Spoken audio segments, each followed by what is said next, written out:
शासन एवं इसके विविध रूप।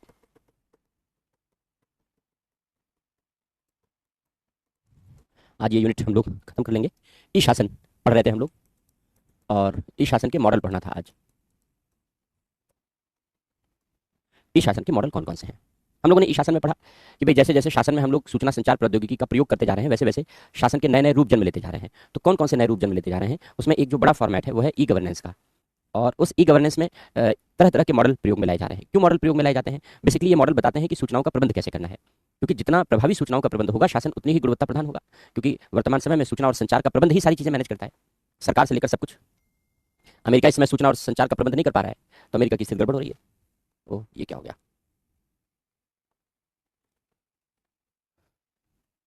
तो जो सबसे पहला मॉडल है सामान्य सूचना प्रसार मॉडल, जनरल इंफॉर्मेशन डिसैमिनेशन मॉडल। दूसरा है क्रांतिक सूचना प्रसार मॉडल, क्रिटिकल इंफॉर्मेशन डिसैमिनेशन मॉडल। चौथा है समर्थक मॉडल, एडवोकेसी मॉडल। तीसरा है, चौथा है अंतराकर्षण कह लो या इंटरैक्टिव सर्विस, अंतराकर्षण model, interactive service, interactive service model. और पांचवा है तुलनात्मक मॉडल,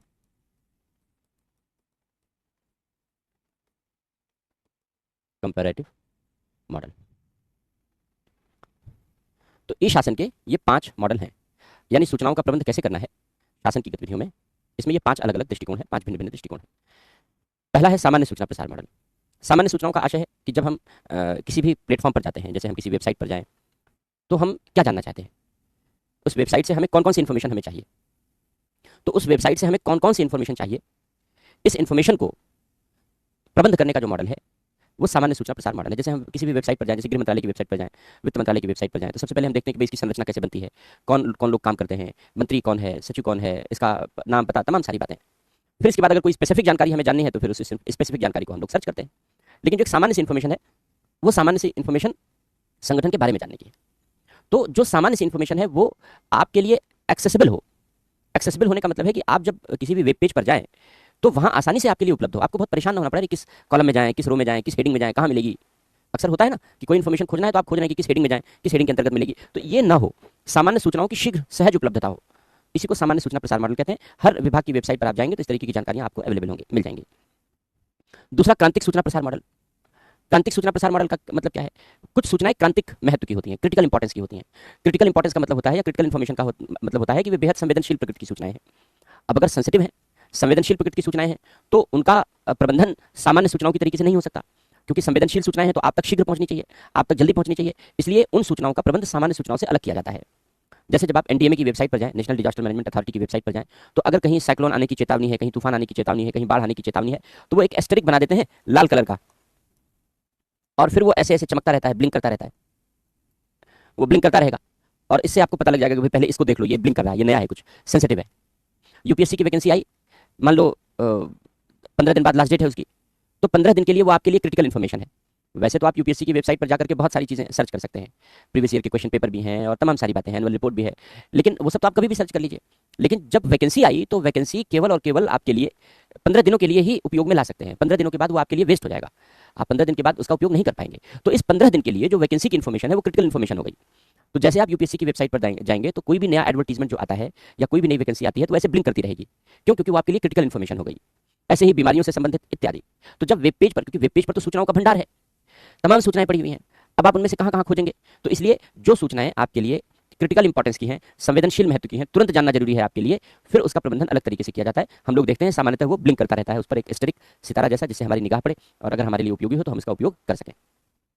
एडवोकेसी मॉडल तब अपनाया जाता है जब किसी भी इन्फॉर्मेशन के बारे में हमें आपको डिटेल जानकारी देनी होती है, सारे डायमेंशन बताने होते हैं, पॉजिटिव नेगेटिव सब कुछ बताना होता है। जैसे मान लो वन नेशन वन इलेक्शन है, बड़ा कंट्रोवर्शियल इशू रहा हमारे देश में, बहुत सारे लोग इससे सहमत नहीं हैं, बहुत सारे लोग इससे सहमत हैं। तो अब आपको लगता है कि आपको क्या करना चाहिए। एक तो नजरिया ये है कि आप जिस पॉलिटिकल पार्टी को फॉलो करते हैं और आपका जो पॉलिटिकल पार्टी का नेता है उसने जो कह दिया आप आंख बंद करके मान लेते हैं कि भाई हमारा नेता भले ही बुद्धू है, भले ही मूर्ख है, लेकिन आप उसे सबसे विद्वान मानते हैं, उसने जो कह दिया आपने उसकी आंख बंद करके आपने उसकी बात पर विश्वास कर लिया। एक तो ये तरीका है, हमारे यहाँ एक तो इस तरीके के फॉलोअर हैं। लेकिन ये तो अतार्किकता हुई, ये तो अबुद्धिमत्ता हुई, क्योंकि आपका दिमाग कहाँ गया। आपने तो अपना दिमाग नेता के चरणों में गिरवी रख दिया, नेता ने जो कहा आपने उसको सही मान लिया। तो आपने तो मानसिक गुलामी स्वीकार कर ली उस नेता की, आपने तो उसकी मानसिक गुलामी स्वीकार कर ली। तो आजादी मिलने का मतलब क्या रहा 1947 में। अगर आपको मानसिक गुलामी ही करनी थी तो किसी की भी कीजिए, चाहे अंग्रेजों की कीजिए चाहे किसी की कीजिए। गुलामी तो गुलामी होती है, चाहे अंग्रेज की करें चाहे आप भारतीय की करें। तो आपको गुलाम बनना है या आपको स्वतंत्र बनना है, ये तय करना है। अगर मानसिक गुलाम बनना है तो फिर कोई बात नहीं, तो नेता ही है आपको मानसिक गुलाम बनाने के लिए, बना के रखा है उन्होंने अपना अपना वोट बैंक जिसको वो कहते हैं। लेकिन एक दूसरा तरीका है कि नहीं भाई हम मानसिक गुलाम नहीं है, हमारे ईश्वर ने हमको दिमाग दिया है, हमको बुद्धि दी है, इसलिए हम हर विषय पर अपने हिसाब से सोचेंगे, अपने दिमाग से सोचेंगे। लेकिन अब अपने दिमाग से सोचें कैसे, कंटेंट तो होना चाहिए ना, पता तो होना चाहिए कि वन नेशन वन इलेक्शन का समर्थन करें या विरोध करें। तर्क होना चाहिए, तथ्य होना चाहिए, तभी तो निष्कर्ष निकालें कि समर्थन करें कि विरोध करें।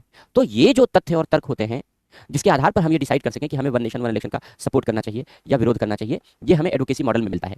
जैसे टेलीविजन क्या दो एक जैसे संसद टीवी वगैरह पर होने वाली बहस है, बाकी सब लड़ते हैं आपस में, बहस कहाँ करते हैं। तो टीवी पर होने वाली बहस है, इंटरनेट पर लिखे जाने वाले ब्लॉग हैं, जहां हमें पॉजिटिव निगेटिव दोनों जानकारियां मिलती हैं। तो उस पॉजिटिव निगेटिव से हम अपने तर्क बना सकते हैं, हम अपने आप को तार्किक बना सकते हैं कि हमें इस विशेषता का समर्थन करना चाहिए या हमें विरोध करना चाहिए। तो ये समर्थक मॉडल होता है। अब ये जितने भी मॉडल हैं ये वन वे कम्युनिकेशन के मॉडल हैं।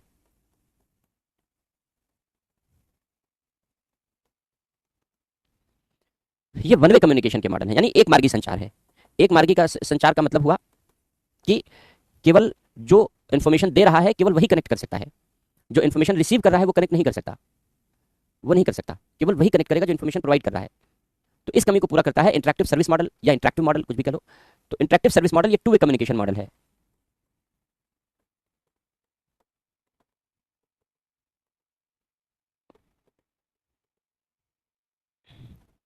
तो ये द्विमार्गी संचार का मॉडल है, टू वे कम्युनिकेशन मॉडल है।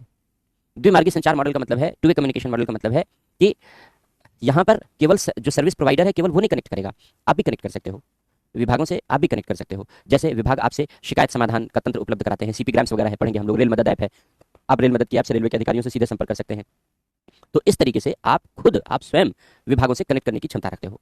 विभाग आपसे फीडबैक लेता है, विभाग आपसे आपकी ओपिनियन लेता है। जैसे MyGov.in पर अगर आप जाओ, या प्रधानमंत्री का जो ऐप बना है, पीएमओ का जो ऐप बना है, वहाँ पर अलग अलग कॉलम है, कोई शिकायत है शिकायत दर्ज कर सकते हो, कोई सुझाव है सुझाव दर्ज कर सकते हो। तो इस तरीके की चीज़ें आप वहाँ पर दर्ज कर सकते हो। तो ये model two way communication model कहलाता है। ये ई गवर्नेंस को और पीपल फ्रेंडली बनाता है, सिटीजन सेंट्रिक बनाता है और लोगों के लिए और अधिक उपयोगी बनाता है। और अगला है तुलनात्मक मॉडल, कंपैरेटिव मॉडल। तुलना को आसान बनाता है, क्योंकि पहले जब ई गवर्नेंस नहीं था तो तुलना करना बेहद कठिन था। हमारे पास दस्तावेज होते थे, उन्हीं दस्तावेजों के आधार पर हम तुलना कर सकते थे। लेकिन अब आज बेहद आसान है, दस्तावेज होना हो, आपके हाथ में एक फ़ोन है, आपने क्लिक किया, बटन दबाई और दुनिया जहान एक्सेस कर लिया आपने। अमेरिका का कॉन्स्टिट्यूशन चाहिए, तुरंत एक 10 सेकंड में डाउनलोड हो गया। आयरलैंड का कॉन्स्टिट्यूशन चाहिए या कोई भी कानून चाहिए, 10 सेकंड में 15 सेकंड में डाउनलोड हो गया आपके फ़ोन में। तो आप दूसरे देशों की शासन व्यवस्था, दूसरे देशों के कानून, दूसरे देशों की व्यवस्थाएं, उनको डाउनलोड करके एक देश से तुलना कर सकते हैं और तुलना करके जो अच्छाइयाँ हैं अच्छाइयों को ग्रहण कर सकते हैं, कमियों को दूर कर सकते हैं। तो इस तरीके के कदम उठाए जा सकते हैं। तो जो ई गवर्नेंस के मॉडल हैं ये इस दिशा में काम करते हैं और महत्वपूर्ण भूमिका निभाते हैं। तो लिखो, इस ई शासन के मॉडल में लिखो, लिखते हैं, हेडिंग है ई शासन के मॉडल। लिखो, ई शासन के मॉडल, ई शासन के मॉडल यह सुनिश्चित करने का प्रयत्न करते हैं, ई शासन के मॉडल यह सुनिश्चित करने का प्रयत्न करते हैं कि विभिन्न सूचनाओं का प्रभावी प्रबंधन कैसे किया जा सकता है, विभिन्न सूचनाओं का प्रभावी प्रबंधन कैसे किया जा सकता है। इस उद्देश्य के लिए, इस उद्देश्य के लिए निम्नलिखित मॉडल प्रचलन में रहे हैं, निम्नलिखित मॉडल प्रचलन में रहे हैं। पहला, अब एक एक हेडिंग डाल के दो दो लाइनें लिख लेते हैं। पहला लिखो, सामान्य सूचना प्रसार मॉडल, सामान्य सूचना प्रसार model, general information dissemination model, सामान्य सूचना प्रसार model, general information dissemination model. इसके अंतर्गत सामान्य सूचनाओं के प्रबंध पर बल दिया जाता है। इसके अंतर्गत सामान्य सूचनाओं के प्रबंध पर बल दिया जाता है। जैसे सामान्य सूचनाओं के प्रबंध पर बल दिया जाता है, जैसे संगठन के विभिन्न पदाधिकारियों के नाम, पते, ईमेल, संगठन के विभिन्न पदाधिकारियों के नाम, पते, ईमेल, कमा, संगठन की नीतियों आदि का वर्णन। संगठन की नीतियों आदि का वर्णन।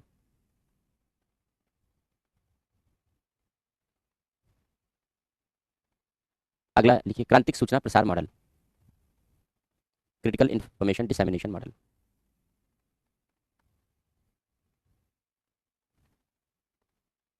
यह क्रांतिक सूचनाओं के प्रबंधन यह क्रांतिक सूचनाओं के प्रबंधन को सुनिश्चित करता है।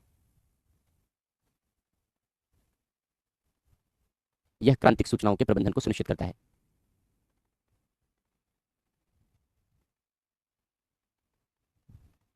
क्रांतिक सूचनाओं का आशय क्रांतिक सूचनाओं का आशय संवेदनशील प्रकृति की सूचनाओं से है। क्रांतिक सूचनाओं का आशय संवेदनशील प्रकृति की सूचनाओं से है, जो निश्चित समय, स्थान आदि के लिए ही उपयोगी होती हैं।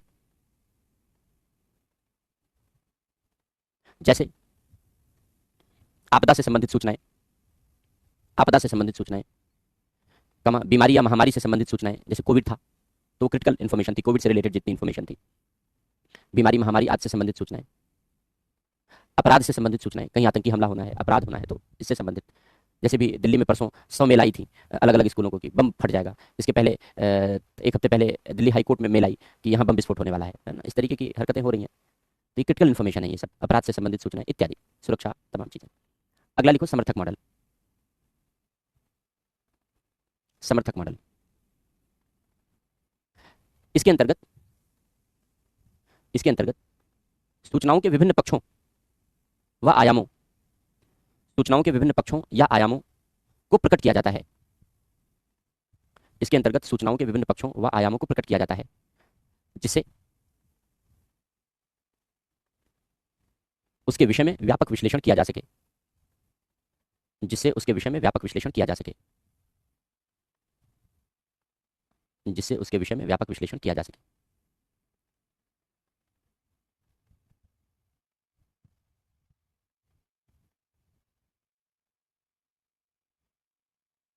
जैसे टीवी पर आयोजित होने वाली बहस, टीवी पर आयोजित होने वाली बहस या चर्चा, इंटरनेट पर लिखे जाने वाले ब्लॉग आदि, इंटरनेट पर लिखे जाने वाले ब्लॉग आदि।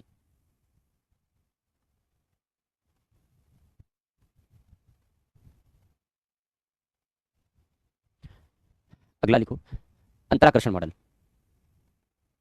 अंतराकर्षण मॉडल या अंतराकर्षण service model, interactive service model या इंटरैक्टिव मॉडल। लिखो, उपर्युक्त मॉडल एक मार्गी मॉडल है, वन वे कम्युनिकेशन मॉडल है। उपर्युक्त model one way communication model, एक मार्गी संचार मॉडल है, एक मार्गी संचार मॉडल है। जबकि यह मॉडल द्विमार्गी संचार मॉडल है। जबकि यह मॉडल द्विमार्गी संचार मॉडल है। अर्थात इसका अर्थ है, या अर्थात जो भी लिखना चाहो, अर्थात इस मॉडल में सरकार लोगों से संपर्क स्थापित करती है, सरकार लोगों से संपर्क स्थापित करती है या विभाग लोगों से संपर्क स्थापित करते हैं, और लोग भी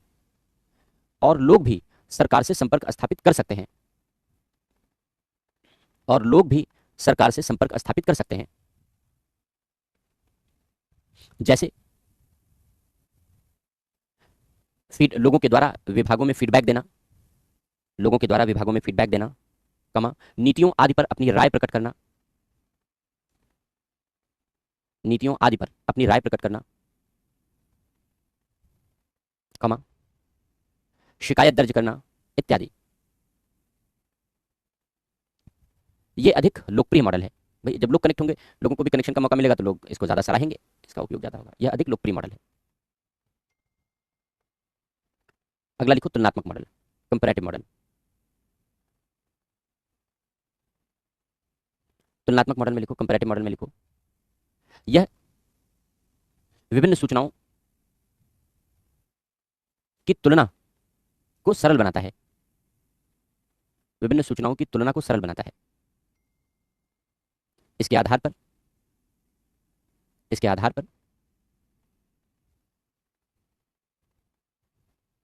यह निष्कर्ष निकाला जा सकता है कि विभिन्न संस्थाओं के गुण और दोषों की तुलना की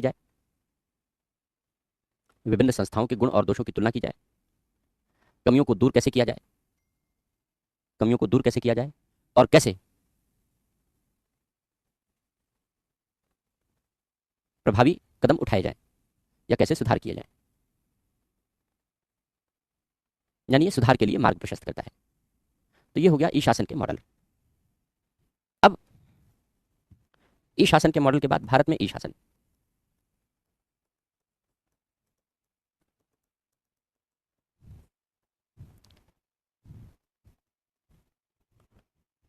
हमने ई शासन के लिए क्या क्या कदम उठाए हैं भारत में, ई शासन के लिए क्या क्या कदम उठाए गए हैं।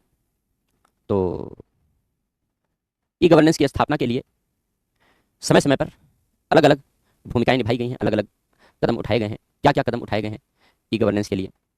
सबसे पहली जो शुरुआत हुई हमारे यहाँ ई गवर्नेंस के लिए वो आईटी एक्ट से हुई।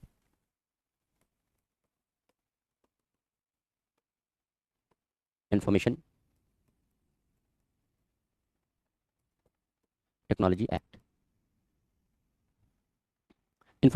Act, IT act 2000। यहीं से हमारे यहाँ एक पृष्ठभूमि निर्मित हुई, यहीं से हमारे यहाँ एक धरातल निर्मित हुआ, और इसी पृष्ठभूमि और इसी धरातल के आधार पर भारत में ई शासन की नींव की स्थापना की गई। क्योंकि ये पहला कानून है जिस कानून के माध्यम से यह सुनिश्चित करने का प्रयास किया गया कि हमारे यहाँ ई शासन के जो साधन हैं उनके प्रयोग को वैध बना दिया जाए। यानी इलेक्ट्रॉनिक साधन है, ई शासन के साधन कौन से हैं? इलेक्ट्रॉनिक साधन है। तो इस कानून के माध्यम से इलेक्ट्रॉनिक साधनों के प्रयोग को वैधता दी गई। इसके पहले कंप्यूटर का प्रयोग हमारे यहाँ वैध नहीं था, आईटी एक्ट से पहले। ईमेल से अगर कोई डॉक्यूमेंट मंगा लिया जाए तो वो वैध नहीं माना जाता था, उसको लीगल नहीं माना जाता था, उनकी लीगल वैलिडिटी नहीं थी। तो सबसे पहला काम तो था कि इलेक्ट्रॉनिक साधन से जो डॉक्यूमेंट जनरेट हो रहे हैं उनको वैध बनाया जाए। तो आईटी एक्ट ने पहला काम यही किया। इसके बाद फिर एनईजीपी 2006 बनाई गई, नेशनल ई गवर्नेंस प्लान तैयार किया गया। नेशनल इलेक्ट्रॉनिक गवर्नेंस प्लान, राष्ट्रीय ई शासन योजना 2006 में बनी, और इस योजना के माध्यम से मिशन मोड प्रोजेक्ट्स निर्मित किए गए।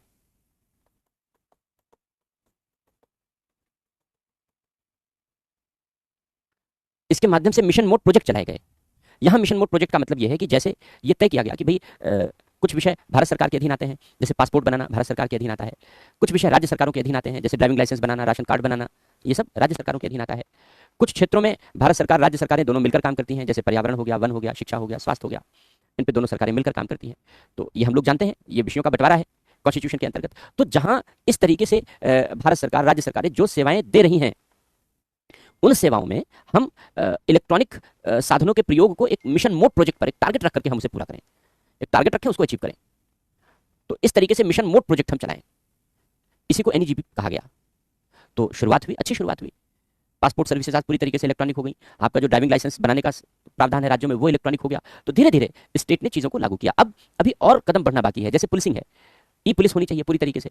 अब छोटी छोटी एफआईआर तो ऑनलाइन होने लगी, क्योंकि पहले हम लोग देखते थे मोबाइल चोरी होती थी, मोबाइल चोरी होता था तो पुलिस के पास जाना पड़ता था एफआईआर लिखवाने।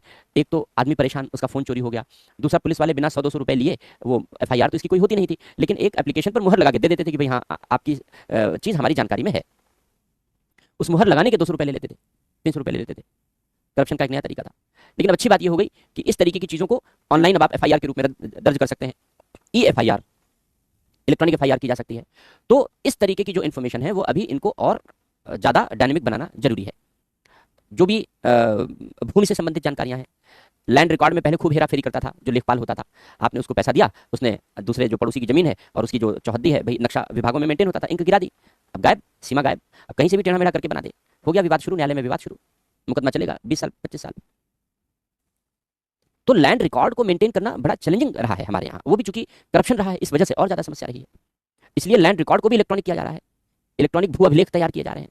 बहुत सारे राज्यों में इस काम को बहुत तेजी से किया गया है। तो इस तरीके की जो एक्टिविटीज़ हैं, ऐसे ही छोटे छोटे जो काम हैं उनको मिशन मोड तरीके से प्रोजेक्ट किया जाए, ये नेशनल ई गवर्नेंस प्लान के अंतर्गत किया जाता है। हालांकि योजना बहुत अच्छी थी, इसमें जैसे ई डिस्ट्रिक्ट योजना शुरू की गई कि पूरे जिले को ई डिस्ट्रिक्ट योजना शुरू की गई, पूरे जिले को इलेक्ट्रॉनिक बनाया जाए, यानी जिले में सारा कामकाज अब इलेक्ट्रॉनिक तरीके से ही होगा, मैनुअल कामकाज धीरे धीरे बंद कर दिया जाए। लेकिन समस्या ये रही कि हमने जितना अच्छा टारगेट बनाया, उस टारगेट को उतने अच्छे तरीके से हमने अचीव करने के लिए कदम नहीं उठाए, संसाधनों का अभाव और बहुत सारी चीजें, इस कारण से हम बहुत अच्छे तरीके से भूमिका नहीं निभा सके। और ये जो इसको चौथी औद्योगिक क्रांति कहते हैं, जो इलेक्ट्रॉनिक है, ई शासन है, इसको फोर्थ इंडस्ट्रियल रिवॉल्यूशन कहते हैं। और ये जो फोर्थ इंडस्ट्रियल रिवॉल्यूशन है, चौथी औद्योगिक क्रांति का लाभ है, वो शुरुआती दौर में भारत को बहुत अच्छे से नहीं मिल पाया, क्योंकि सरकार का रवैया बहुत ढीला रहा। कार्यक्रम तो घोषणा हो गई, योजना तो घोषित हो गई, लेकिन लागू करने में बड़ी लापरवाही अपनाई गई। फिर आगे चल करके 2015 में भारत सरकार ने digital India program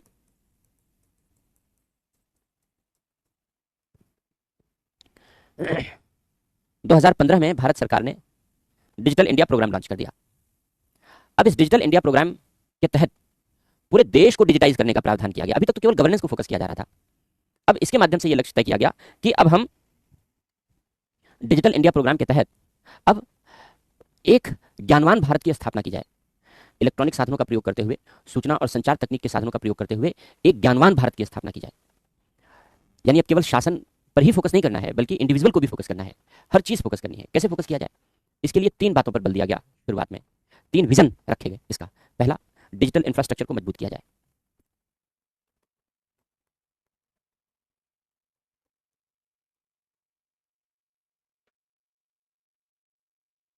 digital infrastructure को मजबूत किया जाए, तो क्योंकि हमारा डिजिटल इंफ्रास्ट्रक्चर बहुत वीक रहा है, तो डिजिटल इंफ्रास्ट्रक्चर की मजबूती पर ध्यान दिया जाए, क्योंकि डिजिटल इंफ्रास्ट्रक्चर मजबूत होगा तभी इलेक्ट्रॉनिक साधनों का प्रयोग बढ़ाया जा सकेगा। पहला विजन रखा गया।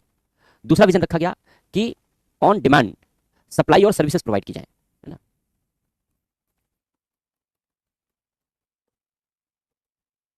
जो सप्लाई और सर्विसेज हैं वो ऑन डिमांड होनी चाहिए। जैसे ही लोगों की मांग जनरेट हो, जैसे ही लोगों की मांग जनरेट हो, जहां जनरेट हो वहां सप्लाई प्रोवाइड की जाए और वहां सर्विसेज प्रोवाइड की जाए। कब होगा, जब सब कुछ डिजिटाइज होगा। तब जब तक सब कुछ डिजिटाइज नहीं होगा तब तक केवल कुछ ही इलाकों में दिया जा सकता है, पूरे देश में नहीं दिया जा सकता। तो पूरे देश में on demand supply and services provide की जाए। और लोगों के लिए कहा गया कि डिजिटल एम्पावरमेंट हो।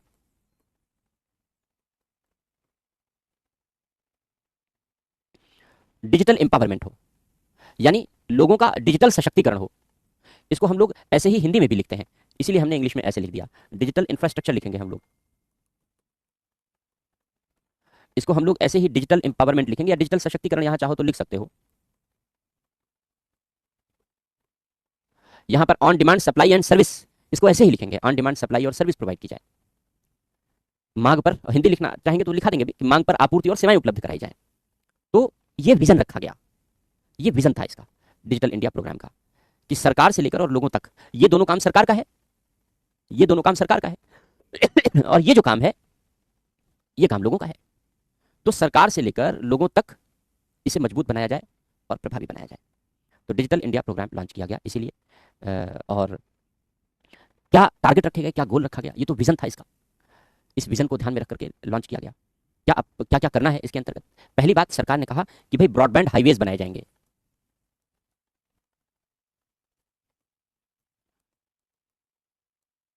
ब्रॉडबैंड हाईवेज, हिंदी में भी इसको ऐसे ही लिखते हैं हम लोग, ब्रॉडबैंड हाईवेज, क्योंकि इन सबकी कोई हिंदी नहीं है ना, इसको ऐसे ही लिखेंगे तो समझ में आएगा। सरकार ने कहा कि भाई ब्रॉडबैंड हाईवेज हमें शुरू करना पड़ेगा। और ब्रॉडबैंड हाईवेज का मतलब यह हुआ कि हम इंटरनेट की सर्विसेज को तेजी से प्रोवाइड कर सकें, अबाध तरीके से प्रोवाइड कर सकें। जैसे आज सुबह सुबह मेरे पास फोन में मैसेज आया कि स्टूडियो का जो इंटरनेट है, सर्विस प्रोवाइडर से मैसेज आया है कि वो कुछ रिपेयरिंग कर रहे हैं, हैम्पर हो गया है, 8 बजे तक शायद ठीक हो। मैंने कहा लो, हुआ गड़बड़, 8 ही बजे से तो क्लास है मेरी, 8 बजे तक शायद ठीक हो। लेकिन 7:30 बजे तक मैसेज आ गया कि नहीं, सब कुछ ओके हो गया, कि बन गया। मैंने चलो ठीक है। तो जो इंटरनेट सर्विसेज हैं, जो इंटरनेट कनेक्टिविटी है, वो अच्छी होनी चाहिए, उसकी बैंडविड्थ अच्छी होनी चाहिए, स्पीड से मिले हमें। वरना अगर नहीं रिपेयर हुआ होता तो फिर हमें क्लास बढ़ानी पड़ती आधे घंटे, कि भाई हो सकता है आधे घंटे में ठीक हो जाए ना, आधे घंटे में ठीक होता तो फिर आपको आधे घंटे और इंतजार कराते, फिर बढ़ाते। तो इससे अच्छा है कि फिर ये कहते कि नहीं अभी रोकते हैं, शाम को ही पढ़ाते हैं फिर। लेकिन ठीक है, रिपेयर हो गया और वर्किंग में आ गया, काम करने लगा, तो समस्या नहीं रही। तो हमें जो भी इंटरनेट सर्विस प्रोवाइड करनी है, हमें उसके लिए broadband highways, narrow band highways जहां इंटरनेट की स्पीड कम होती है, ब्रॉडबैंड हाईवेज इंटरनेट की स्पीड ज़्यादा होती है। ऐसे ही समझो, जैसे आप हाईवे पर या एक्सप्रेस वे पर चलते हो तो आप तेज से जाते हो, 80, 90, 100 की स्पीड से चलते रहते हो। और जब आप शहर की सड़कों में चलते हो तो 40, 50, यहाँ मुखर्जी नगर आ जाओ तो 20, 10, 20, 15, 25 की स्पीड से चलोगे, क्योंकि चलने की जगह ही नहीं है। तो उसी तरीके से ब्रॉडबैंड हाईवेज हों। तो सरकार ने ये टारगेट तय किया कि ब्रॉडबैंड हाईवेज विकसित किए जाएंगे। दूसरी बात, सभी व्यक्तियों को मोबाइल मिलना चाहिए। तो अगर अगले इलेक्शन में कोई पार्टी ये कहे कि हमको जिताओ, हम मोबाइल फ़ोन देंगे, तो अभी महंगा इसलिए ऐसा नहीं कह रहे हैं, सस्ता होगा तो हो सकता है कि बेसिक फ़ोन सबको दें जो गरीब लोग हैं वोट पाने के लिए। फिलहाल अभी ऐसा नहीं है। तो मोबाइल फ़ोन सबके पास हो तभी तो ई शासन होगा, वरना फिर ई शासन कैसे होगा। दूसरी बात, इंटरनेट हो सभी के पास। तो ये पार्टियां कह सकती हैं कि तुम मुझे वोट दो, मैं तुम्हें फ्री में इंटरनेट दूंगा, क्योंकि फ्री में बिजली, फ्री में पानी, ये सब तो मिल रहा है। अभी किसी पॉलिटिकल पार्टी ने ये नहीं कहा कि फ्री में इंटरनेट भी दूंगा मैं। तो हो सकता है आगे कभी हो जाए। तो एनीवे, मैं तो सरकार ने ये तय किया कि भाई सभी को मोबाइल उपलब्ध कराने हैं। इसके लिए भारत में मोबाइल की मैन्युफैक्चरिंग होना जरूरी है, वरना बाहर से आएगा तो कॉस्ट ज़्यादा होगी। दूसरी बात, सभी के पास इंटरनेट सर्विसेज होनी चाहिए, तभी तो उसका लाभ लोगों को मिलेगा, मोबाइल का लाभ मिलेगा। इसके अलावा ई गवर्नेंस, अभी तक ई गवर्नेंस एक सेपरेट प्लान था, अब ई गवर्नेंस को डिजिटल इंडिया प्रोग्राम के अंतर्गत लाए। क्यों डिजिटल इंडिया प्रोग्राम के अंतर्गत लाए? क्योंकि इसको एक अम्ब्रेला प्रोग्राम के रूप में डिजाइन किया गया। अम्ब्रेला प्रोग्राम ऐसे लिखते हैं हिंदी में भी, अम्ब्रेला प्रोग्राम, छाता कार्यक्रम। इसको एक अम्ब्रेला प्रोग्राम के रूप में डिजाइन किया गया। अम्ब्रेला प्रोग्राम का मतलब है कि इसी के अधीन छोटे छोटे कई सारे प्रोग्राम इसके अंतर्गत आ जाएंगे। तो ई गवर्नेंस को इसके अंतर्गत लॉन्च कर दिया गया। अब e governance digital India program का हिस्सा है। ई क्रांति की शुरुआत की गई, ई क्रांति का टारगेट रखा गया। ई क्रांति का मतलब है कि अधिक से अधिक सेवाओं की इलेक्ट्रॉनिक डिलीवरी सुनिश्चित की जाए। आपको जो सेवाएं दी जाए वो इलेक्ट्रॉनिकली अवेलेबल कराई जाए। तो अधिक से अधिक सेवाओं को इलेक्ट्रॉनिक अवेलेबल कराना, इलेक्ट्रॉनिक डिलीवरी सुनिश्चित करना, ई क्रांति कहलाता है। इसके अलावा रोजगार के लिए सूचना और संचार प्रौद्योगिकी के साधनों का प्रयोग करना, यानी इन्फॉर्मेशन टेक्नोलॉजी का प्रयोग करते हुए ही रोजगार सृजित करना। अब इसके अलावा नेट जीरो आयात का लक्ष्य रखना इलेक्ट्रॉनिक क्षेत्र में।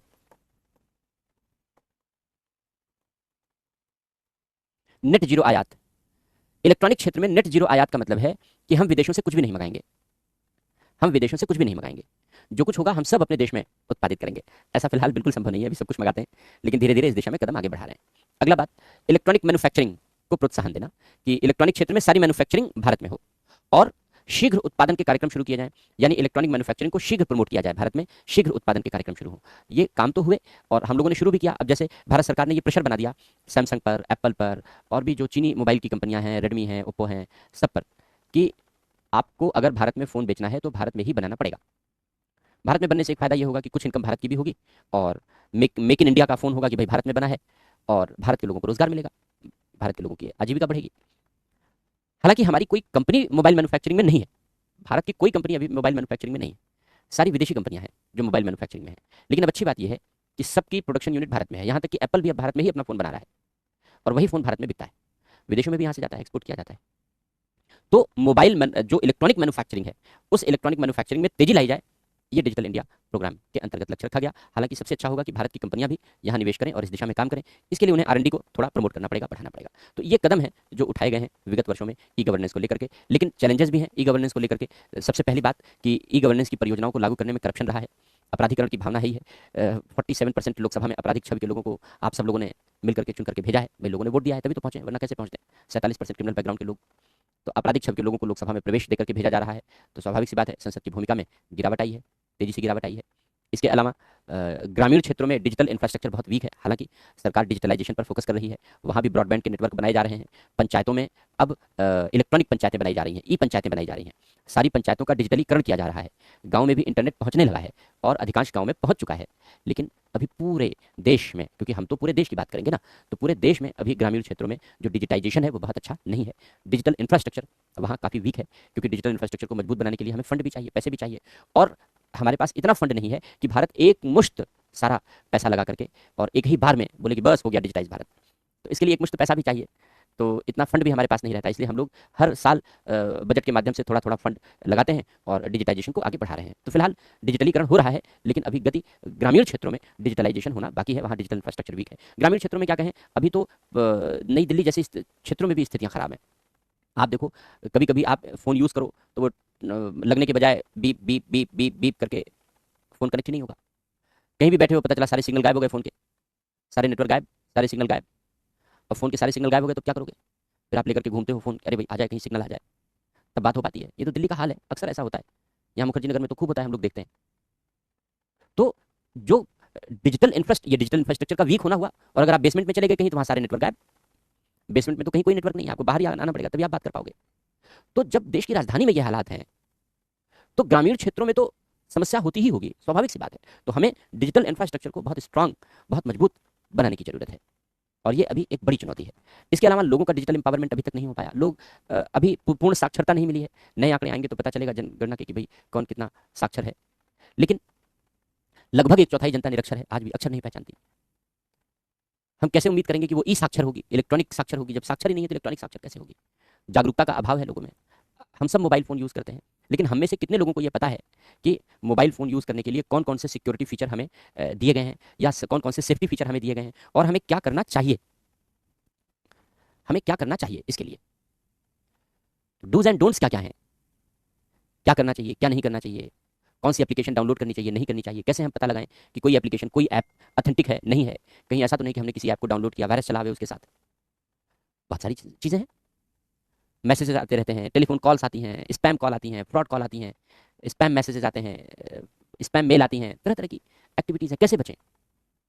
जो बुजुर्ग हैं, या यानी जिनके समय में मोबाइल फ़ोन नहीं था, मोबाइल फ़ोन के लिए नया है, कैसे वो इन सारी गतिविधियों के बारे में जानकारी अर्जित करें? और ग्रामीण क्षेत्रों में तो और समस्या गंभीर है। क्यों? क्योंकि ज़्यादातर ऑप्शन इंग्लिश में आते हैं, अच्छे ऑप्शन। हालांकि अब हिंदी में भी मोबाइल हैंडी हो गया है, उपयोग करने लायक, लेकिन फिर भी जो टेक्निकल टर्म्स हैं उसके समझ में नहीं आते कि भाई कैसे उपयोग करना है, क्या उपयोग करना है। तो लोगों में साक्षरता, ई साक्षरता, लोगों में जागरूकता, ई जागरूकता का अभाव एक बड़ा चैलेंज है, और ये चैलेंज ग्रामीण क्षेत्रों में सबसे ज़्यादा है। शहरों में तो फिर भी इस दिशा में कनेक्टिविटी बेहतर हो गई, क्योंकि अब आप शहर में रह रहे हैं, कोई भी व्यक्ति है शहर में, मजदूरी कर रहा है, कुछ भी कर रहा है, उसके अपने अपने बच्चों को स्कूल में पढ़ाना है, तो स्कूल से मैसेज आएगा, फ़ोन पर ही आएगा। तो फ़ोन देखना तो उसे आना ही चाहिए, नहीं आता है तो बच्चे उसे सिखा देते हैं कि देखो ऐसे चलता है। तो शहरों में तो फिर भी तुलनात्मक रूप से ई साक्षरता और ई जागरूकता बढ़ी है, 100% यहाँ भी नहीं है, लेकिन ग्रामीण क्षेत्रों में तो इसका बड़ा चैलेंज है, इसकी एक बड़ी समस्या है। इसके अलावा साइबर सिक्योरिटी एक बड़ा चैलेंज बनकर के उभरा है। हम अब साइबर स्पेस में हैं, हमारी सारी जानकारियाँ साइबर स्पेस में हैं। अब जब हमारी सारी जानकारियाँ साइबर स्पेस में हैं, तो इस साइबर स्पेस की सिक्योरिटी एक बड़ा चैलेंज है, क्योंकि बैंक अकाउंट भी हमारे फ़ोन से लिंक है, ई बैंकिंग की भी शुरुआत हो चुकी है, ई लेन देन होता है, यूपीआई के जरिए पेमेंट होता है। तो अब इस लेन देन में हम कैसे इसको अधिक से अधिक सुरक्षित रख सकें, क्योंकि सेंधमारी की कोशिशें तो खूब होती हैं, हमेशा होती हैं। 2024 का आंकड़ा बताता है कि हमारे देश में 702 अटैक पर मिनट होते रहे हैं। यानी जितनी देर से हम लोग पढ़ रहे हैं, कई हज़ार अटैक हो चुके हैं, साइबर अटैक हो चुके हैं। हर मिनट 702 साइबर अटैक होता रहता है। और जब G20 का सम्मेलन हमारे यहाँ चल रहा था 2023 में, तो G20 का जो साइबर स्पेस था, इस पर 16 लाख हमले पर मिनट किए गए। 16 लाख हमले हर मिनट हुए G20 के साइबर स्पेस पर। तो कुल मिलाकर के जो हमारा साइबर स्पेस है, वो साइबर स्पेस की सुरक्षा हमारे लिए एक चिंता और चुनौती का विषय बनकर प्रकट हुई है। कैसे हम इनकी सुरक्षा करें, इसके लिए हमें कदम उठाने की आवश्यकता है। तब तक कदम नहीं उठा सकते जब तक निजी क्षेत्रों की पर्याप्त भागीदारी ना हो, तब तक कदम नहीं उठा सकते जब तक अंतर्राष्ट्रीय सहयोग ना हो। हालांकि ये सब कुछ प्राप्त करने का प्रयास किया जा रहा है, निजी क्षेत्रों की भागीदारी भी बढ़ाई जा रही है, इंटरनेशनल कोऑपरेशन भी प्रमोट किया जा रहा है, साइबर सिक्योरिटी के लिए बहुत सारे कदम भी उठाए गए हैं। वो हम लोग जब साइबर सिक्योरिटी पढ़ते हैं सिक्योरिटी वाले सेक्शन में, तो वहाँ हम लोग उसको कवर करते हैं, वहाँ हम लोग उसको पढ़ते हैं।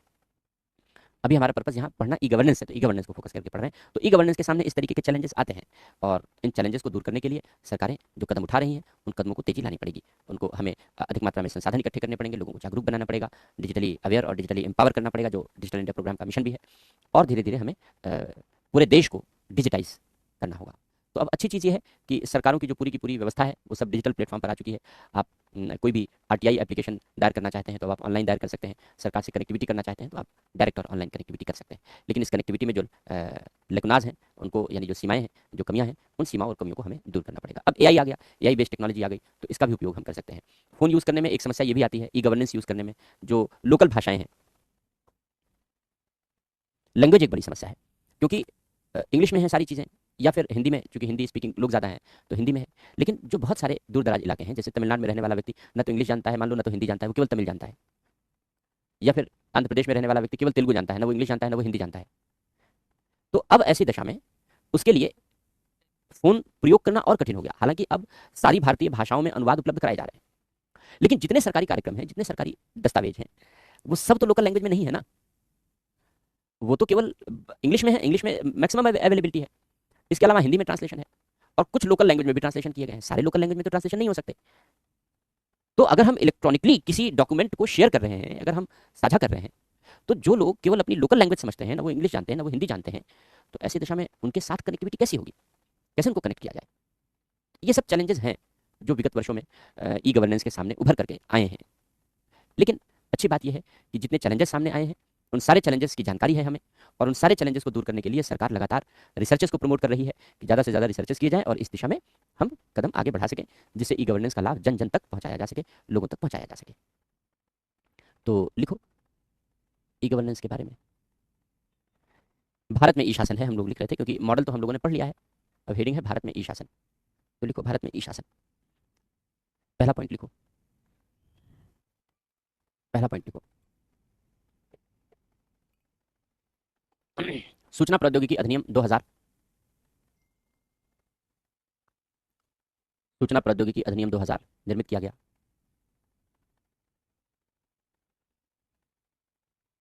सूचना प्रौद्योगिकी अधिनियम 2000 निर्मित किया गया, और इसके माध्यम से,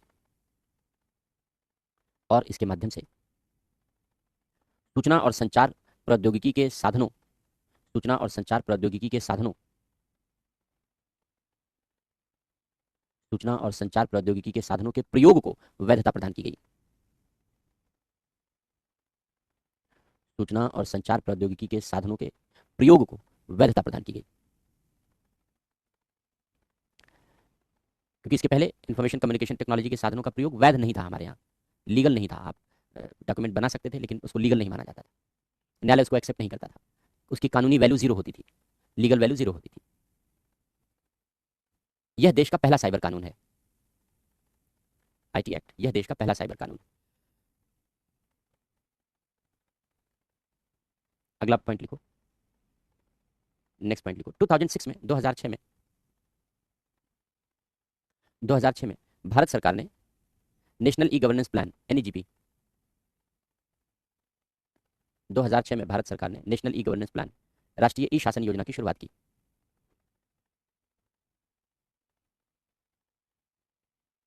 पूरे देश में ई शासन की स्थापना के लिए, पूरे देश में ई शासन की स्थापना के लिए भारत सरकार और राज्य सरकारों के द्वारा मिलकर, भारत सरकार और राज्य सरकारों के द्वारा मिलकर अनेक मिशन मोड प्रोजेक्ट, अनेक मिशन मोड प्रोजेक्ट तैयार किए गए, जैसे ई डिस्ट्रिक्ट आदि। अनेक मिशन मोड प्रोजेक्ट तैयार किए गए और उन्हें लागू किया गया, और उन्हें लागू किया गया।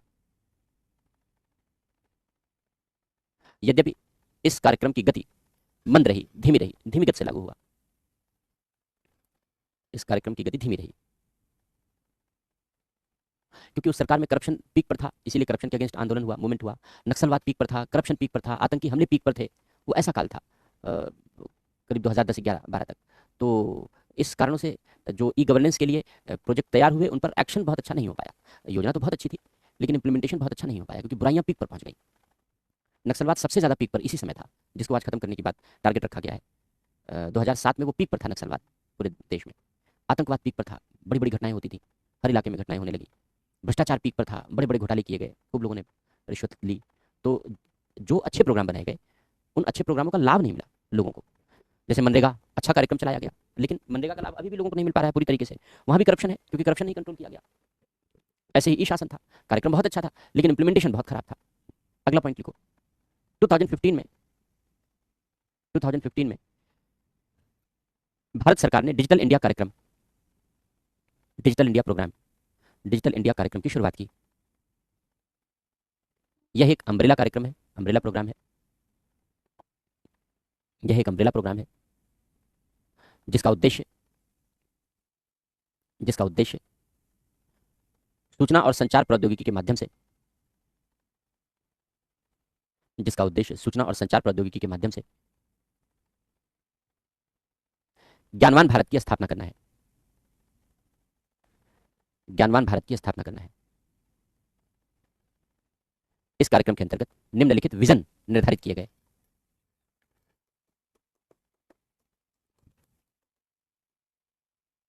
इस कार्यक्रम के अंतर्गत निम्नलिखित विजन निर्धारित किए गए। पहला लिखो, डिजिटल इंफ्रास्ट्रक्चर को मजबूत बनाना, डिजिटल इंफ्रास्ट्रक्चर को मजबूत बनाना। दूसरा लिखो,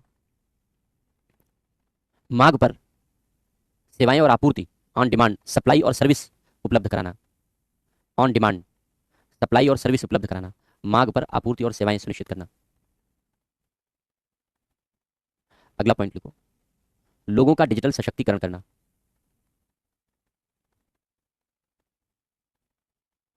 लोगों का डिजिटल सशक्तिकरण करना।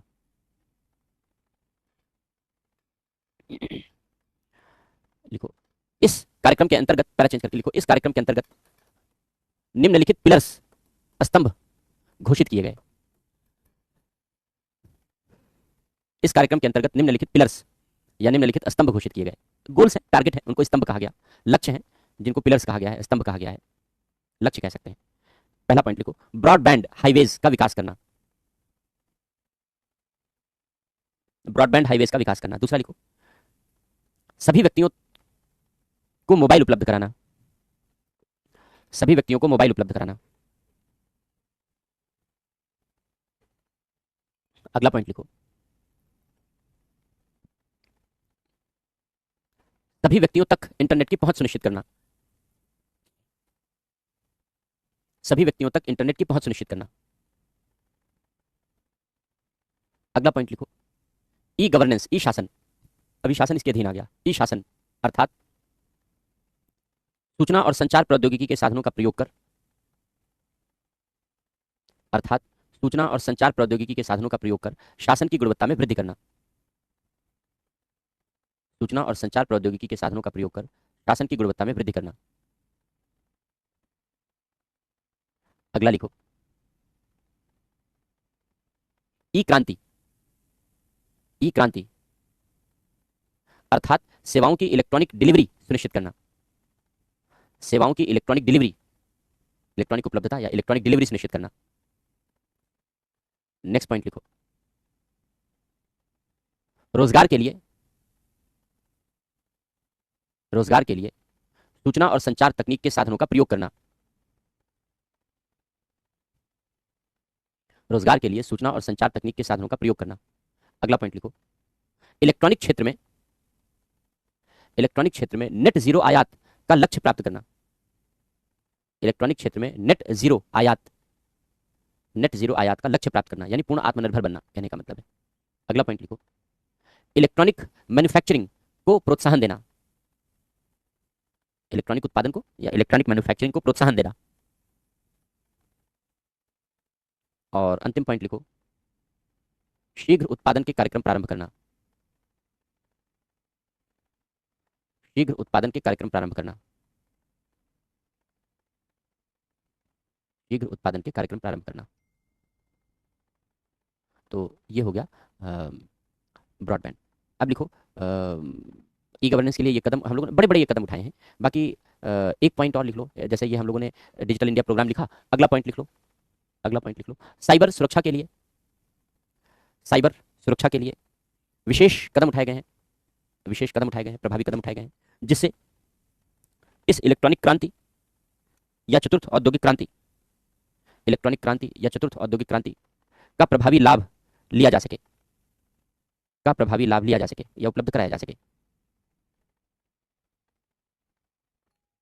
तो ये सारे स्टेप हो गए, ये सारे कदम उठा लिए गए हैं इन सभी क्षेत्रों में। अब सीमाएं लिख लो, कमियां लिख लो, क्या क्या कमियां हैं ई शासन में। कमियां, पहला पॉइंट लिखो, आधारभूत संरचनाओं का पर्याप्त उपलब्ध न होना।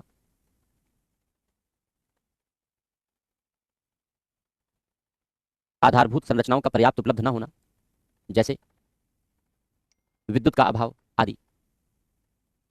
हालांकि सरकार 100% इलेक्ट्रिफिकेशन कर रही है, विद्युतीकरण कर रही है, टारगेट रखा गया है, लेकिन अभी भी कुछ क्षेत्र ऐसे हैं दूर दराज एरिया में। अगला पॉइंट लिखो, डिजिटल इंफ्रास्ट्रक्चर का मजबूत, डिजिटल इंफ्रास्ट्रक्चर का पर्याप्त रूप से मजबूत न होना। डिजिटल इंफ्रास्ट्रक्चर का पर्याप्त रूप से मजबूत न होना। उसी में लिखो, विशेषकर ग्रामीण क्षेत्रों में, विशेषकर ग्रामीण क्षेत्रों में डिजिटल इंफ्रास्ट्रक्चर, विशेषकर ग्रामीण क्षेत्रों में डिजिटल इंफ्रास्ट्रक्चर अपेक्षा के अनुरूप, अपेक्षा के अनुरूप मजबूत नहीं हो सका है, अपेक्षा के अनुरूप मजबूत नहीं हो सका है, यद्यपि निरंतर प्रयत्न किए जा रहे हैं। भाई आप गांव में बैठकर क्लास कर रहे हैं, काम तो चल ही रहा है ना, इंटरनेट तो यूज हो ही रहा है, लेकिन जो अपेक्षा है हमारी, जिसके अनुरूप हम इसको और मजबूत बनाना चाहते हैं, उसमें भी सभी गांव में ये सुविधा उपलब्ध नहीं है, तो उसको उपलब्ध कराना जरूरी है। क्योंकि अभी तो मोबाइल वाला इंटरनेट आप यूज़ कर रहे हैं, हमें ब्रॉडबैंड पहुंचाना है गांव गांव तक, तो गांव गांव तक ब्रॉडबैंड पहुंचाने में हमें गांव गांव लाइन बिछानी पड़ेगी, तो उसमें तो अभी समय लगेगा, वो तो अभी नहीं हो पाया है।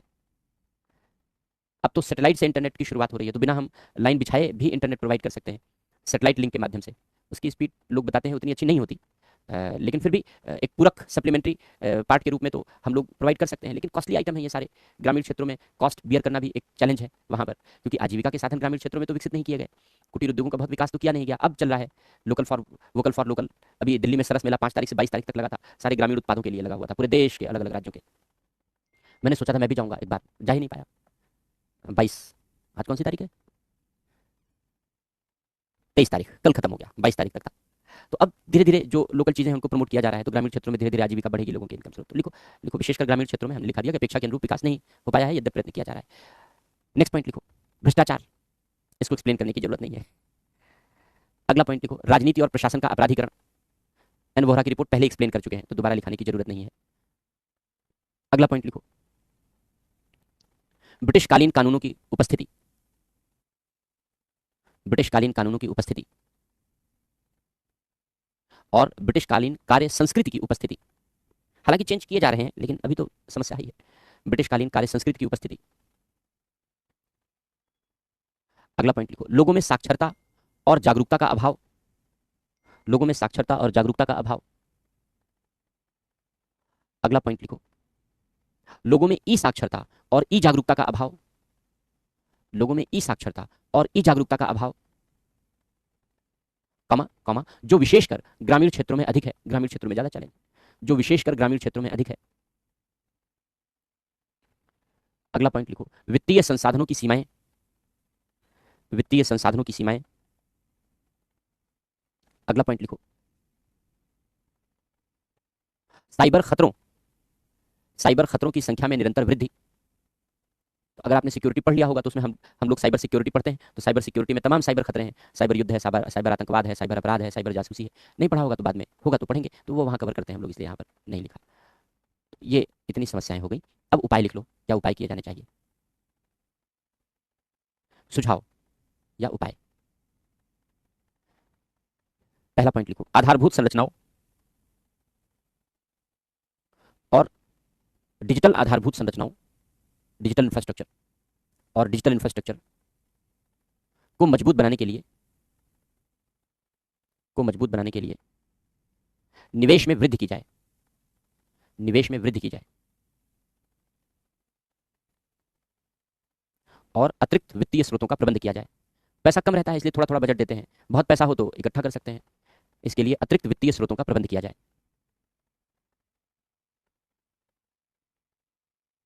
अगला पॉइंट लिखो, भ्रष्टाचार अपराधीकरण। भ्रष्टाचार अपराधीकरण जैसी समस्याओं को जीरो टॉलरेंस के आधार पर नियंत्रित किया जाए। जीरो टॉलरेंस मतलब कुछ भी ना सहना, कठोर कार्रवाई करना। जीरो टॉलरेंस के आधार पर नियंत्रित किया जाए। अगला पॉइंट लिखो, व्यापक और कठोर प्रशासनिक सुधार किए जाएं। व्यापक और कठोर प्रशासनिक सुधार किए जाएं जिससे ब्रिटिशकालीन कानूनों और कार्य संस्कृति को समाप्त किया जा सके। चेंजेस आए हैं, बहुत सारे चेंजेस आए हैं, लेकिन और चेंजेस लाने जरूरी हैं। जैसे सरकार ने 3 कानून खत्म किए, क्रिमिनल कानून, बड़ा विरोध भी हुआ हमारे देश में। सबसे बड़ी समस्या तो यह है, सुधारों का भी विरोध होता है, जिसका लाभ मिलने वाला है उसका भी विरोध होता है। तो हमारे लोग सुधार का भी विरोध करते हैं, तो अजीबोगरीब लोग हैं। तो लेकिन फिर भी अच्छी बात यह रही कि उन विरोधों के बावजूद भी 3 क्रिमिनल कानून जो अंग्रेजों के कानून थे वो खत्म करके और नए कानून लागू किए गए। तो इस तरीके से कदम और बढ़ाने चाहिए, कदम उठाने चाहिए और कानूनों को खत्म करने की जरूरत है। नेक्स्ट पॉइंट लिखो, अगला पॉइंट लिखो, लोगों को अधिक से अधिक साक्षर और जागरूक बनाया जाए। लोगों को अधिक से अधिक साक्षर और जागरूक बनाया जाए और ई साक्षर और ई जागरूक बनाया जाए। और ई साक्षर और ई जागरूक बनाया जाए। ई साक्षर या डिजिटल साक्षर भी लिखते हैं, डिजिटल साक्षर और डिजिटल जागरूक बनाया जाए। ई ऑब्लिक डिजिटल लिख लो, दोनों शब्द लिख लो, ई साक्षर या डिजिटल साक्षर, ई जागरूक या डिजिटल जागरूक बनाया जाए। इसके लिए सिविल समाज के संगठनों को प्रोत्साहन दिया जाए, सिविल समाज के संगठनों को प्रोत्साहन दिया जाए। अगला पॉइंट लिखो, ई शासन की स्थापना के लिए निजी क्षेत्रों की भागीदारी में अधिक वृद्धि की जाए, निजी क्षेत्रों की भागीदारी में अधिक वृद्धि की जाए। ट्रिपल पी पर ही काम हो सकता है, अर्थात लोक निजी भागीदारी के आधार पर कार्य हो, लोक निजी भागीदारी के आधार पर कार्य संपादित किया जाए। अगला पॉइंट लिखो, साइबर सुरक्षा के लिए, साइबर सुरक्षा के लिए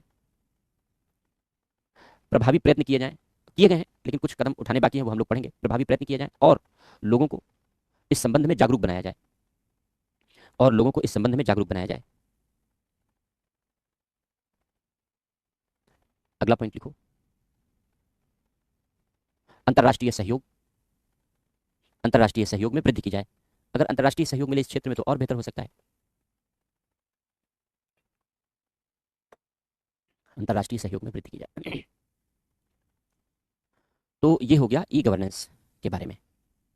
तो इस तरीके से हम लोगों ने जो शासन और उसके विविध आयाम हैं, शासन और उसके विविध आयाम की ये यूनिट हम लोगों ने कंप्लीट कर ली है। अब ई गवर्नेंस से रिलेटेड जो क्वेश्चन पूछे गए हैं, हम क्वेश्चन लेकर आएंगे आपके सामने, कैसे कैसे क्वेश्चन आए हैं तो हम लोग क्वेश्चन कर लेंगे। अब हम लोगों ने जब ई गवर्नेंस पढ़ा था या शासन, हम लोगों ने जब इंट्रोडक्शन लिया था तो हमने उसमें बताया था कि भाई पहली यूनिट तो हमारी शासन और उसके विविध आयाम ही है, और इसके बाद फिर हम लोग पारदर्शिता और जवाबदेही की बात करेंगे। पारदर्शिता और जवाबदेही पढ़ेंगे, क्यों? क्योंकि जो अध्ययन है हमारा शासन के संबंध में, वो तब तक पूरा नहीं होगा जब तक कि पारदर्शिता और जवाबदेही ना बढ़े। हमने अभी लिखा कि कठोर प्रशासनिक सुधार किए जाएं। क्यों किए जाएं? ज़्यादा से ज़्यादा पारदर्शिता और जवाबदेही को बढ़ाने के लिए किए जाएं। तो पारदर्शिता और जवाबदेही अच्छे शासन के दो आधार स्तंभ हैं। हमने ये बताया आपको कि गुड गवर्नेंस का प्रतिपादन करते समय कभी विश्व बैंक ने ये नहीं कहा कि किस देश को क्या सुधार करने चाहिए, लेकिन एक मोटी मोटी सी बात यही है कि उसने कहा कि जो कार्यालय की प्रक्रियाएं हैं, कामकाज करने के तौर तरीके हैं, वो कामकाज करने के तौर तरीके बदलने चाहिए, वो सुधरने चाहिए। और कामकाज के तौर तरीके कैसे सुधरेंगे? तो बहुत सारे परिवर्तन लाए जाने आवश्यक है, लेकिन एक मोटा मोटा सा जो सारे परिवर्तनों का सार है, सारे परिवर्तनों की समरी है, अगर हम ये कहें कि उन सुधारों की समरी क्या है, तो हम कह सकते हैं कि पारदर्शिता और जवाबदेही बढ़ानी चाहिए, ट्रांसपेरेंसी और अकाउंटेबिलिटी बढ़ानी चाहिए। तो इसलिए जो हमारी अगली यूनिट है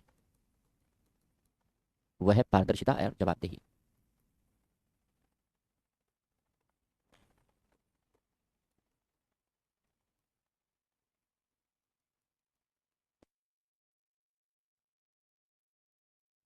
ट्रांसपेरेंसी एंड अकाउंटेबिलिटी, ये हम लोग की नेक्स्ट यूनिट है, पारदर्शिता और जवाबदेही। तो पारदर्शिता और जवाबदेही कैसे लाई जाए, इसके बारे में हम लोग चर्चा करेंगे, लेकिन सबसे पहले ये पढ़ेंगे पारदर्शिता और जवाबदेही कहते किसे हैं। तो सबसे पहले पारदर्शिता को पढ़ेंगे, फिर जवाबदेही को पढ़ेंगे। तो पारदर्शिता पढ़ते हैं सबसे पहले। पारदर्शिता का मतलब होता है खुलापन, ओपननेस। खुलापन का मतलब क्या है?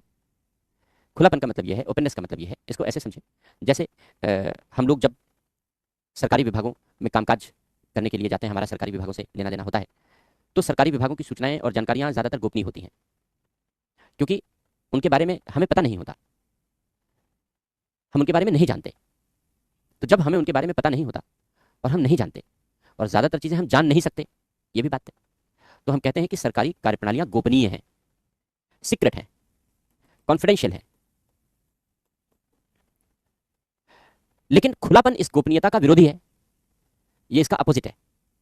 खुलापन का मतलब है कि हमें सरकारी विभागों की जानकारियों, सरकारी विभागों की गतिविधियों के बारे में जानकारियां हों।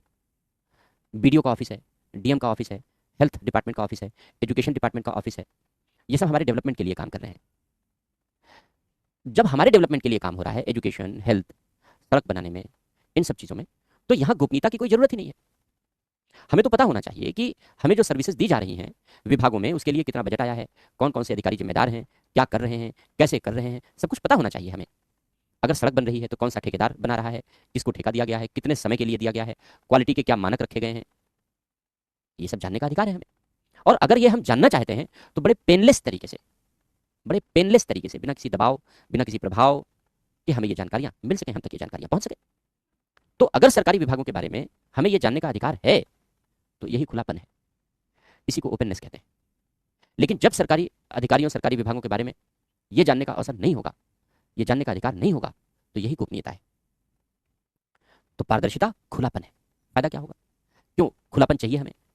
खुलापन इसलिए चाहिए क्योंकि हम सरकारी विभागों में अधिकारी जो काम करेंगे वो सतर्क होकर करेंगे। उन्हें पता है कि कोई हम पर निगरानी रख रहा है, कोई हम पर निगरानी रख सकता है, कोई हमें देख रहा है। तो अगर आपको लगे कि आपको कोई देख रहा है तो आप चुपचाप बैठ के पढ़ते रहोगे, इधर उधर भटकोगे नहीं। और जब आपको लगेगा कोई देख ही नहीं रहा है तो आप भटकते रहोगे इधर उधर। यानी जब निगरानी होती है तो आप फिर काम करते हैं, लेकिन कभी किताब बैठे रहेंगे। तो अभी तक जब तक गोपनीयता होती है, सरकारी अधिकारी बंद कमरों में बैठे होते हैं। बंद कमरों में फाइलों पर क्या टिप्पणियां लिखी जा रही हैं, क्या कुछ हो रहा है, हमें पता ही नहीं। लेकिन जब पारदर्शिता होगी तो पारदर्शिता में अधिकारी बंद कमरों में बैठे ही नहीं होंगे। अधिकारी शीश महल में बैठे होंगे, खुले आसमान में बैठे होंगे। शीश महल में बैठे होंगे, खुले आसमान में बैठे होंगे, तो हम दूर से देख सकते हैं कि अधिकारी ने किया क्या है, कर क्या रहा है। तो अगर अधिकारी खुले आसमान में बैठा है, शीश महल में बैठा है, जहां जनता उसे देख सकती है कि वो क्या काम कर रहा है, तब तो वो करप्शन कैसे करेगा? तो रिश्वतखोरी होगी ही नहीं, करप्शन होगा ही नहीं, मनमानापन होगा ही नहीं, मनमाने तरीके से काम करेगा ही नहीं, विलंब करेगा ही नहीं, देरी करेगा ही नहीं, आपके साथ बदतमीजी भी नहीं करेगा क्योंकि सब देख रहे हैं, खुलापन है, सब देख रहे हैं। लोगों के साथ बदतमीजी नहीं करेगा, दुर्व्यवहार नहीं करेगा। यानी ओवरऑल अपने आप हम जिन प्रशासनिक सुधारों की बात कर रहे हैं कि भाई प्रशासन में सुधार आना चाहिए, तो अगर पारदर्शिता ला दें, ये सब रिजल्ट तो हमें अपने आप मिल जा रहा है। करप्शन खत्म हो गया, विलंबकारिता खत्म हो गई, मनमानापन खत्म हो गया, जनता के साथ दुर्व्यवहार खत्म हो गया, समय पर काम होने लगा, गुणवत्ता से काम होने लगा, जनोन्मुखी ग्राहकोन्मुखी तरीके से काम होने लगा, जनता के प्रति व्यवहार सुधर गया। और क्या चाहिए? चांद तारे थोड़ी तोड़ के लाने, यही तो चाहिए। सरकारी विभागों से क्या अपेक्षाएं हैं हमारी? शासन प्रशासन से क्या अपेक्षाएं हैं हमारी? यही है। हमारी शिकायत तो तुरंत सुन ली जाए, हमारी समस्या हो उसको तुरंत सुन लिया जाए, उसका समाधान मिल जाए। प्रशासन न्यायपालिका न बनने पाए कि 20 साल लटका दे मामले को। सरकार न्यायपालिका न बनने पाए कि मामले को 20 साल लटका दे, 60 साल लटका दे। यही चाहिए हमें कि जो हमारा शासन है, जो हमारी सरकार है, हमारा प्रशासन है, वो न्यायपालिका की तरीके से बिहेव न करे, न्यायपालिका न बने कि एक मुकदमा दर्ज हो गया, 20 साल बाद पता चलेगा कि क्या फैसला आया। जनता के साथ पारदर्शिता हो, खुलापन हो। पारदर्शिता आएगा, ये सारे सुधार तो अपने आप आ गए, फटाफट आ गए। पारदर्शिता के आते ही आ गए, तो और तो कुछ करने की जरूरत ही नहीं है, सब अपने आप हो गया केवल पारदर्शिता लाने से। तो पारदर्शिता इसीलिए अच्छे शासन का आधार स्तंभ है। पारदर्शिता और जवाबदेही दोनों को अच्छे शासन का आधार स्तंभ इसीलिए माना जाता है। कैसे लाया जाए भारत में? सबसे अच्छा काम है कि जितने अंग्रेजी काल के कानून हैं उनको उठा के डस्टबिन में डाल दीजिए, नए कानून बनाइए। उन कानूनों में पारदर्शिता होनी चाहिए, खुलापन होना चाहिए, बात खत्म हो गई, गोपनीयता की जगह ही खत्म हो गई। लेकिन ऐसा तो हो ही नहीं रहा है, ऐसा तो हो ही नहीं रहा है। बड़ी मुश्किल से, बड़े विरोधों के बावजूद, विरोध भी हुए तब भी सरकार जाके 3 कानून किसी तरीके से, क्रिमिनल कानून खत्म कर पाई। वैसे तो लगभग 1500-1600 कानून खत्म किए गए हैं, 1500-1600 कानून खत्म किए गए अभी कुछ वर्षों में। लेकिन हमें कुछ जो पुराने कानून हैं उनको खत्म करने की जरूरत है, जो खत्म नहीं कर पा रहे हैं। तो कैसे लाया जाए? तो फिर नई नई संकल्पनाएं लागू की जाए, जैसे आरटीआई है, सिटीजन चार्टर है आदि। ऐसी संकल्पनाओं को लागू करके पारदर्शिता ला सकते हैं। ई शासन को बढ़ावा देकर के पारदर्शिता ला सकते हैं, क्योंकि हमारे यहाँ ऑफिशियल सीक्रेट एक्ट प्रचलन में है भारत में। 1923 अंग्रेजी काल का कानून है। अंग्रेजों ने सरकारी विभागों की गतिविधियों को गोपनीय बना दिया था, जिससे भारत के लोग न जानने पाए, क्योंकि अगर भारत के लोग जानेंगे तो अंग्रेजों का शासन बने रहने में दिक्कत होगी। इसलिए अंग्रेजों ने अपना शासन बनाए रखने की नीयत से यह व्यवस्था कर दी। लेकिन अब ये व्यवस्था तो हमारे लिए उपयोगी है नहीं, कारगर है नहीं, इसलिए हमें इस व्यवस्था को रद्द करना पड़ेगा। इसलिए ऑफिशियल सीक्रेट एक्ट को रद्द करना होगा। फिलहाल सिफारिशें हैं, लेकिन अभी तक सरकारों ने रद्द नहीं किया है। तो लिखो, पहले थोड़ा सा पारदर्शिता लिखो, फिर जवाबदेही लिखाते हैं, फिर जवाबदेही पढ़ाते हैं। लिखो, पारदर्शिता और जवाबदेही समस्त सुधारों का सार है, समस्त सुधारों का सार है। पारदर्शिता और जवाबदेही समस्त सुधारों का सार है और अच्छे शासन के प्रमुख आधार स्तंभ हैं। अच्छे शासन के प्रमुख आधार स्तंभ हैं। अच्छे शासन के प्रमुख आधार स्तंभ हैं। इनके अभाव में, इनके अभाव में अच्छे शासन की कल्पना नहीं की जा सकती। इनके अभाव में अच्छे शासन की कल्पना नहीं की जा सकती। तो पैरा चेंज करके लिखो, पारदर्शिता का अर्थ है खुलापन, ओपननेस। पारदर्शिता का अर्थ है खुलापन, ओपननेस। अर्थात अर्थात विभागों या अधिकारियों के द्वारा किए जाने वाले कार्यों, विभागों या अधिकारियों के द्वारा किए जाने वाले कार्यों के विषय में लोगों को सूचना प्राप्त हो सके, लोगों को सूचना प्राप्त हो सके और उनके कार्यों का औचित्य सिद्ध किया जा सके, और उनके कार्यों का औचित्य सिद्ध किया जा सके, उनके कार्यों का औचित्य सिद्ध किया जा सके।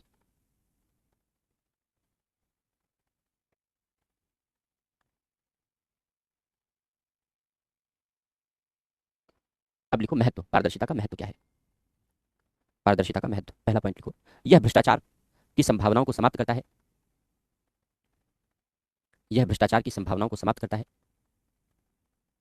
अगला पॉइंट लिखो, यह अधिकारियों के मनमानेपन या निरंकुश व्यवहार पर अंकुश लगाता है। यह अधिकारियों के निरंकुश व्यवहार, यह अधिकारियों के निरंकुश व्यवहार पर अंकुश लगाता है। अगला पॉइंट, यह अधिकारियों के निरंकुश व्यवहार पर अंकुश लगाता है। नेक्स्ट पॉइंट, यह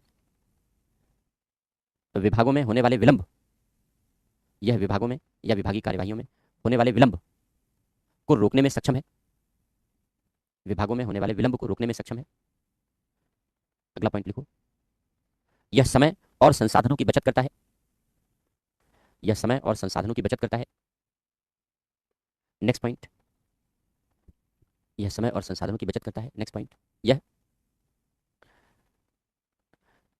शासन व प्रशासन के प्रति लोगों में विश्वास, यह शासन और प्रशासन के प्रति लोगों में विश्वास विकसित करता है।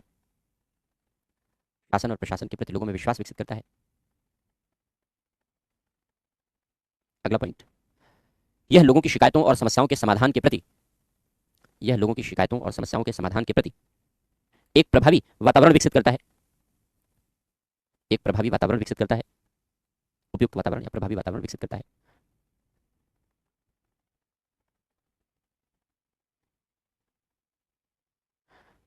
अगला इतना हो गया ना?